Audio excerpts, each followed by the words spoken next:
Fala pessoal, sejam todos bem-vindos. Bora aqui para mais um conteúdo, mais uma notícia, trazendo para vocês as últimas informações diretamente de Brasília e diretamente dos Estados Unidos. Vamos aqui com comentários do canal da Revista Oeste, deixando os créditos ao canal da Revista Oeste na plataforma do YouTube. Se não é inscrito no canal, se inscreva, deixe seu like e o seu comentário. Isso faz uma enorme diferença para a gente aqui dentro da plataforma. Não se esqueçam, pessoal, de ativar o sininho das notificações para ficar por dentro de tudo que acontece no meio político. E comentem aí também de qual cidade vocês estão nos assistindo, que é para a gente saber de onde está vindo a nossa audiência. Agora, sem mais enrolação, bora para o conteúdo, bora para as últimas informações. Diferenças. Daqui a pouco a gente traz aqui um detalhe. O secretário de Segurança Pública de São Paulo, Derrit, tem um projeto de lei para equiparar, classificar, grupos, facções criminosas como grupos terroristas. Mas como é que funcionaria na legislação? O que nós temos hoje e o que poderia ser adaptado para incluir Comando Vermelho e PCC, por exemplo, como grupo terrorista? Olha, Paulo, primeiro que, enfim, essa história de ter que ter um conceito ideológico é uma desculpa esfarrapada, obviamente, do Lewandowski. Até porque, se você for pensar também, enfim, a mesma coisa, a questão de guerra civil. Mas não, guerra civil precisa ter uma oposição política. Mas se você olha para esses grupos, quando eles, por exemplo, hoje em dia eles param a cidade, né? A cidade do Rio de Janeiro foi parada, ônibus atravessado, a transversal e etc. Enfim, eles param para quê? Param para dar um recado para o governador, param para exigir alguma coisa. Bom, isso não é política, isso é fazer... Mostra quem manda. Mostra quem manda. É aquilo que se faz, a bandidagem age de forma política, assim, e é óbvio que também ideológica. Então, é um conceito estrito, né? O Lewandowski, ele vai estreitando o conceito do que é ideologia e do que é política para não poder classificar nem o que está acontecendo lá como guerra civil, nem esses grupos, essas facções como grupos terroristas. E o que está por trás disso? O que eles querem ao não fazer essa classificação? Não permitir que a gente altere a legislação, que a gente crie uma legislação de guerra, que a gente tenha um amparo maior, né, um espectro de artigos legais maior para poder combater a criminalidade. É o contrário do que ele diz, né? Não, vai dificultar o combate, vai dificultar justamente o discurso de glamorização do crime que o PT tem feito. O que vai dificultar é a vitimização do traficante ou dos bandidos, que é o que o PT tem feito. Você, depois que ele combate ou mata alguém, ele não vai ser identificado, ele não vai a julgamento, ele não vai ser exposto na mídia, né? Você passa a ter uma série de facilitações burocráticas porque você está em combate, você está em guerra, é um grupo terrorista, é disso que se trata. Então é uma facilitação no combate ao crime. E isso é o que não quer o Lewandowski. O Lewandowski quer poder identificar direitinho o policial, fazer uma perícia alternativa, quer poder culpar o governo, quer poder exigir que ele explique por que fez isso, por que ele fez aquilo, para inibir o combate ao crime. O crime que o PT quer combater é com flores, sem dar um tiro, como disse a Jandira Fegali, não é? Ou asfixiar apenas financeiramente esses grupos e não de forma em que haja um confronto policial, como disse o Haddad. Asfixiar, o Haddad disse, precisamos asfixiar financeiramente. Bom, eu até entendo, se a gente vê aqui o PCC na Faria Lima, mas entra lá no complexo do Alemão e vai asfixiar lá financeiramente o Comando Vermelho. É óbvio que isso é impossível. Então precisa haver o combate, e esse combate, esse confronto policial de armas e que envolve morte, é tudo que o PT não quer fazer e não quer que permita que ninguém faça. Diga, Augusto. E olha aqui, tem consequências geopolíticas sérias. E isso tem tudo a ver com a soberania nacional. Essas áreas são áreas de exclusão, não pertencem mais ao Estado brasileiro. São controladas por um grupo. Isso é político. Isso é político, tudo a ver. Sim. Quer dizer, se o jeito de você dizer, não, eu sou neoliberal, né? Aí pode, aí tem que combater. Né? Eu vou votar no Bolsonaro, aí tem que combater. Se você ocupa uma determinada área de um país, não interessa o que você pensa politicamente. Você está você está afrontando a Constituição. E eles fingem não saber disso, ou talvez não saibam mesmo. Aliás, você está inviabilizando a política de Estado. Exatamente. Né? Com uma política de bandido. Exatamente. Consta, o Marcília falou em asfixia financeira, que foi o ministro da Fazenda. Eu ouvi muito essa semana a comparação da Operação Carbono Oculto aqui, né? Essa operação na Faria Lima com a operação no Rio de Janeiro, que aqui houve muito mais inteligência, sem nenhum tiro, ninguém morreu, mas são situações completamente diferentes, né? Você está comparando banana com laranja, né? Ninguém é recebido na Faria Lima tiro de fuzil, né? Isso é o óbvio ululante.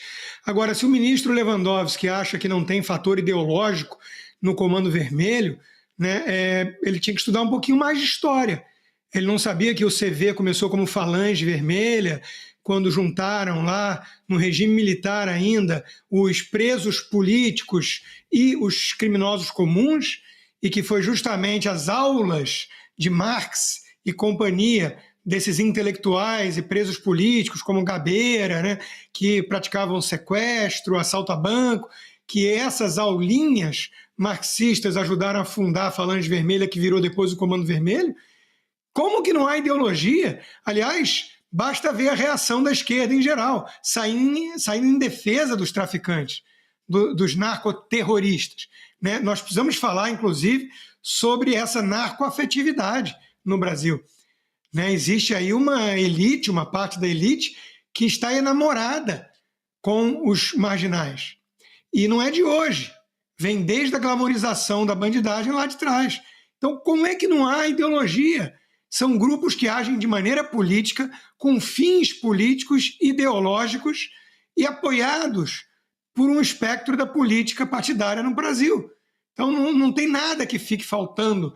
Agora, se você classificar como grupo terrorista, você ajuda, por exemplo, a atuação não só da mais margem de manobra à polícia e tudo, como ajuda com a atuação conjunta, por exemplo, dos americanos, como nós vimos na Colômbia. Será que é isso, no fundo, que Lewandowski quer evitar? Bom, e na última terça-feira, o secretário de Segurança Pública de São Paulo, Guilherme Derrite, foi a Brasília discutir um projeto de lei que equipara organizações criminosas a grupos terroristas. A proposta lista uma série de condutas praticadas por facções criminosas que, segundo o secretário, caracterizam terrorismo. Domínio de território, obstrução de ferrovias, ordens para que os moradores deixem suas casas, uso de armas de fogo de uso restrito das Forças Armadas e ações típicas do chamado novo cangaço, como explosões para assaltos a bancos.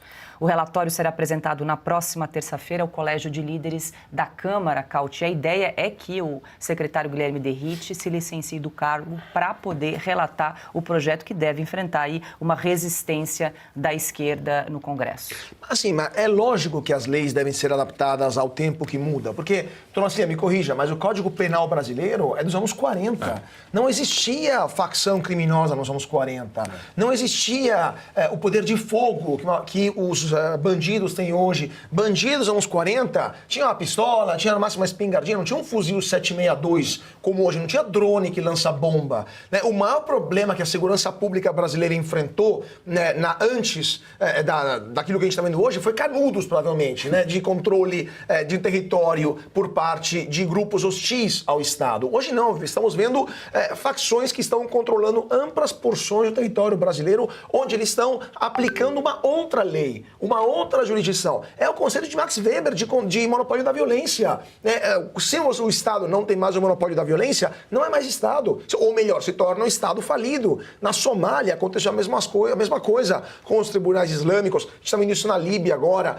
Em todos os lugares onde há grupos armados que decidem controlar o território e impor a própria lei, aquilo ali é um Estado falido. E o Brasil está indo ainda hoje naquela direção. Então é óbvio que as leis devem ser atualizadas para ser modernizadas para os desafios que hoje o Estado enfrenta, que nos anos 50 não enfrentava, né? E se você me permite, tem, por exemplo, hoje em dia, o Comando Vermelho, ele chega qualquer facção do Rio de Janeiro, enfim, chega numa casa, manda um menino de 7 anos pichar na casa, vaza.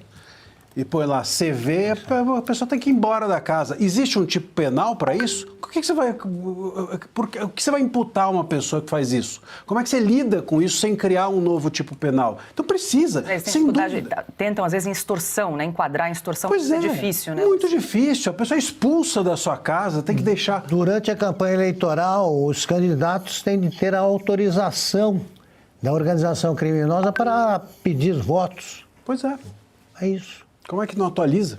Mas o ponto, desculpa, só para terminar o raciocínio do doutor Marcília, mas quando temos um ministro da Fazenda como o Haddad que fala uma besteira como essa, ele deve pensar que o Comando Vermelho usa TED, DOC e PIX na favela. Que a extorsão do Comando Vermelho é feita via conta bancária. Mas assim, é óbvio que não faz sentido nenhum. Quando ele pede a caixinha, que é a extorsão, para o vendedor de pipoca lá na favela, não é por transação financeira, é por dinheiro vivo. E vai estrangular financeiramente o quê, exatamente? Então assim, é óbvio que não vai comprar um CDB, o cara do Comando Vermelho. Então não faz sentido nenhum uma frase como Haddad, que lembramos, quando foi candidato a governador do estado de São Paulo em 2022, tinha como política, como proposta para a segurança pública, o desencarceramento. Ele quer liberar gente das prisões, achando que isso ia deixar o estado de São Paulo como um enorme Wakanda, né? Um paraíso em terra, onde todo mundo ia com o arco-íris na mão. É disso que esse é o atual ministro da Fazenda do Brasil.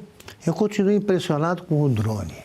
O Brasil viu pela primeira vez o uso disso numa guerra, porque é guerra o que está acontecendo no Rio. E viu que os criminosos, eles têm o que não tem o Exército. E nem isso convence o pessoal de que é uma luta política. Pois é. Bom, e o presidente... É isso aí, pessoal. E vamos aqui para mais uma notícia. Lula provoca Estados Unidos e defende sistema alternativo ao dólar às portas de reunião com Donald Trump. O presidente propõe parceria com a Indonésia em moeda nacional e rejeita a dependência econômica em meio à escalada tarifária. Às vésperas da reunião com o presidente dos Estados Unidos, Donald Trump, prevista para ocorrer na Malásia, o presidente Luiz Inácio Lula da Silva voltou a criticar o cenário global nesta quinta-feira ao condenar o protecionismo econômico, propor a ampliação de comércio em moedas nacionais e rejeitar o que chamou de nova Guerra Fria. A declaração foi feita durante a agenda oficial com o presidente da Indonésia, Prabowo Subianto.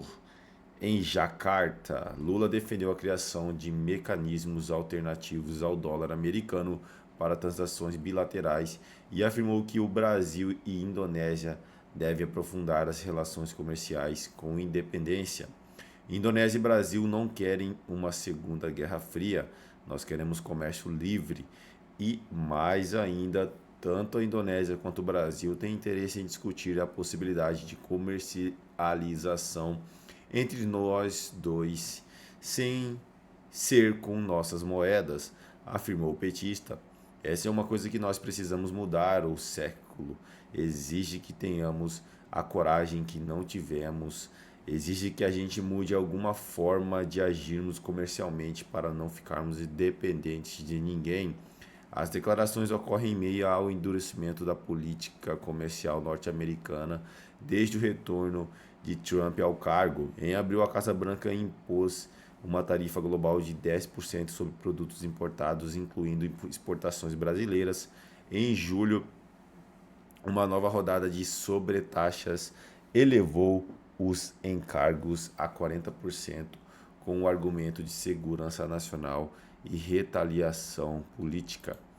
É isso aí, pessoal. Agradeço a vocês pela companhia e até o próximo conteúdo.